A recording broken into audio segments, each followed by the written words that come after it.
to give us some information. Stand by. All right, well, we're expecting, there's Governor Larry Hogan in the blue blazer, and there's Lieutenant Ryan Frazier about to speak right now. He's the spokesperson for the Anne Arundel County Police. Let's listen in.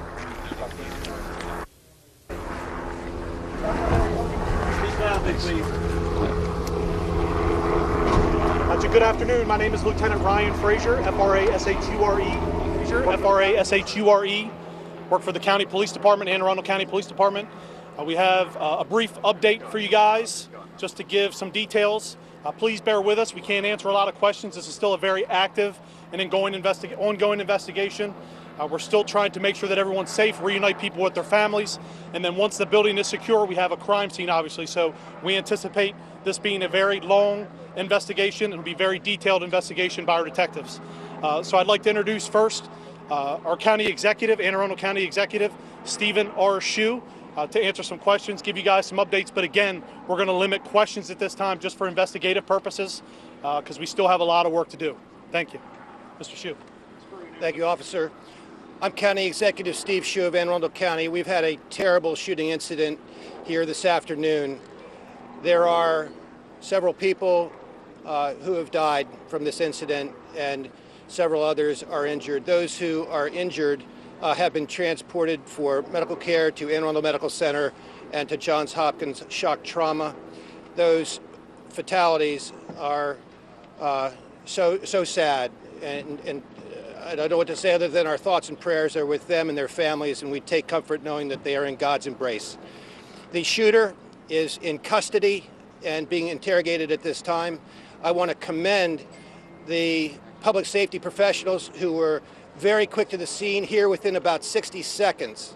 And we've had a tremendous response, not only from Anne Arundel County Police and Fire, Annapolis City Police and Fire, but also State Police, Howard County, Prince George's, several federal agencies, including FBI and ATF. I want to thank all of those agencies for their quick response and being our partners in this very unfortunate incident. I'd like to ask Governor Hogan to say a few words. Governor? Thanks.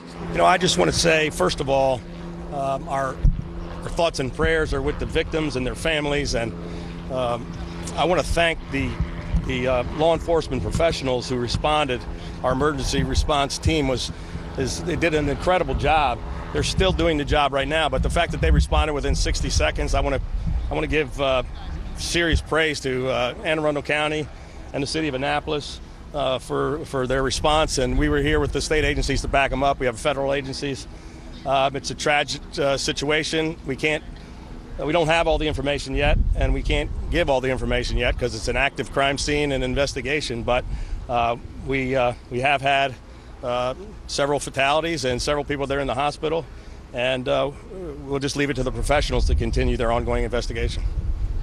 Lieutenant, I know you said it's early, but can you talk to us about fatalities in any ways? Is it more than two? Can you tell us at least any kind of numbers that you know of now? I'm going to take this opportunity to introduce our acting chief, Bill Krampf. He'll answer some questions, but again, please, it'll be very brief. You know, we want to make sure that the information we put out is accurate. So, you know, there's a lot of people involved here, so we want to make sure that information is accurate, and we don't want to say anything that'll ruin the investigation. So the suspect is still being interviewed by detectives, but again, I'll introduce our acting chief, William Krampf. Good afternoon. As you can see, this is a very fluid scene. You can see that we have over 10 plus allied agencies assisting with Anne Arundel County Police. The investigation has just started. So as Ryan has said, we're going to be quite a while determining what occurred, why it occurred, and how it occurred. But as the governor mentioned, we were here quickly. We came into the building very quickly. We received a call as an active shooter. We do have fatalities and we do have serious injuries. We also have many witnesses that are being interviewed, and we have an area over by Lord and Taylor that the witnesses can reunite with their families. We're asking them to contact their families so that they can come and assist them with getting home safely. As Ryan mentioned before, our Criminal Investigation Division has one person in custody. That person is at our Criminal Investigation Division down in Crownsville, and we will be speaking with that individual quite frequently and, well, shortly, I should say, and get the information. The building is secure from a tactical standpoint. That means that right now we believe that there are no other shooters in the building, but it has not been cleared from an investigative standpoint. So once the QRT and the members of a SWAT team leave the building, the investigators will go in, and then we will start the process of putting the investigation together. Does the shooter appear to be known to police or to the Capitol Gazette employees? Yeah, right now we can't confirm exactly where the shooting occurred throughout that building. The Capitol Gazette building is inside that building, along with many other businesses and doctors' offices. Do you have any numbers on casualties? Not at this point, not at this time. So, did your officers interrupt the shooting? Where did you apprehend the suspect? Our officers were on the scene very, very quickly. I think it was around 60 seconds or a minute, minute and a half. And they did engage the suspect, and that's when he was taken into custody. So it occurred very quickly. Just 1 second. That was, again, just for everybody, that was our acting chief, William Krampf, Kramph. And I'd like to introduce the mayor of Annapolis City, the city of Annapolis, Mayor Gavin Buckley. How you doing? The city sends its love and thoughts for all the families that have been affected by this horrible event. I want to commend our first responders for getting onto the scene as quickly as they did, and if they were not there as quickly as they did, it could have been a lot worse. So I just have to say it was a great joint effort by everybody. This is what we trained for. A week ago we practiced an active shooter training thing. We did not expect something like this to happen in our community, but we were ready, and I don't think we could have put any more resources. If you look behind you at what's been done here, it's a tremendous response. Mayor, how many people have been killed in there? We can't confirm that yet, so I have to sort of leave that with the county on there, so I'll hand it back to you. I'm sorry, Scott, I didn't hear the question. We're just concerned. Is it you can't give us a number how many people were killed or injured because you don't know, or what's going on? No, at this point, while we're still, reuniting people with families, and we're interviewing this suspect, we don't want to put that information out right now. But that information will come out very shortly. This person acted alone. There will only have the one suspect. You're not looking for anyone else? Yeah, at this point, he's the only suspect. We have one suspect, and I'd like to introduce our state's attorney, the Anne Arundel County State's Attorney, Mr. Wes Adams. Good afternoon, everybody. My office is on scene to assist with the fantastic response by our law enforcement officials. As everybody knows, this is an active investigation. We will work in conjunction with the detectives and the police officers who are handling this scene to ensure that we have everything collected correctly so that we can then sift through and process the evidence as necessary. Unfortunately, that's the only comment that my office can make at this time, but we are on scene assisting with all other law enforcement agencies. Governor Hogan, you guys have any type of motive right now?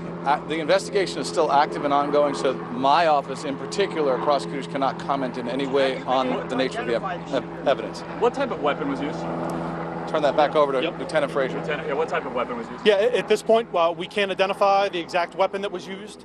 We anticipate having another briefing very shortly to try to get that information out. So at this point, with it being a very active investigation, we need to reconnect with our detectives that are interviewing the suspect, make sure that we have that accurate information that we can give out to everybody. So we anticipate another update here very shortly. So, at this point, we're still talking to the individual, we're engaging the individual, and we're trying to find out a motive. All those things that comes along with these investigations. So it takes a long time. Thank you, Brad. Governor Hogan, not so very long ago, we gathered similarly in southern Maryland. It's happened again, a shooting like this. What are your thoughts? What's in your heart this afternoon as the leader of our state to be dealing with this? Well, the first thing, your heart goes out to all the people that lost their lives and all of their families and all the other people that are affected here. It's just a tragic situation. They're two entirely different situations, but in both cases, in southern Maryland, we had a school resource officer that acted immediately and saved lives, and here in 60 seconds, we had the police respond. So while both situations are tragic, our response to it has been incredible, and I want to praise the local officials who responded so well and perhaps saved other people's lives by getting there while the thing was taking place and apprehending the suspect, and he's in custody. I know it's frustrating because it's not that they don't have information, they just can't share the information. I think we know about the number of fatalities, they know the weapon, but the thing is still actively going on, and it can hinder the investigation by releasing information too soon. So I believe that when they have the next briefing, hopefully they'll be able to provide you with more information. Governor Hogan, do you think that this has anything to do with the recent elections? No, I don't think it has anything to do with it. Was the shooter injured? Yeah. I don't have that information, and I don't have that information, but that'll be two things that I'll check on and make sure that we have that for the next briefing. Gunfire with the police? We're still trying to determine the suspect. I'm sorry? Was there an exchange of gunfire between the suspect and police? That'll be more information that I give out in our next briefing. Can you confirm that he was looking for a shotgun in the shooting? I'm sorry? That he used a shotgun? I cannot confirm what type of weapon was used in the shooting. So again, we have several questions that we know we need answers for the next briefing. So we anticipate having a briefing within another hour, and we'll make sure that we give that information then. At this time, that's all the information we have. We appreciate your conference. We have one more bit of information, and this is the last bit of information that we'll give to you until the next briefing. I anticipate another briefing very, very shortly, but there are 5 fatalities that we know of. There are several other persons that are gravely injured. We will have more information for you in the next briefing. Thank you. Thank you, guys. We'll be with you shortly. Governor Hogan, can you ask a couple questions? Well, we were just briefed from officials from Anne Arundel County standing outside the 888 Bestgate Road location of the Capitol Gazette shooting in Annapolis, Maryland. We were just told by the acting chief of police, William Cramph, that there were 5 fatalities and several others gravely injured. It is still an active crime scene. The acting chief said that the QRT, that's the quick response team, and the SWAT team are still in the building, and they are still searching to make sure that there were no other shooters. Shocking news. 5 individuals shot apparently in this newsroom. We were also told by law enforcement that police, and I'm not sure if it's, I assume it's county police, were on the scene within a minute and a half of the shooting being called in.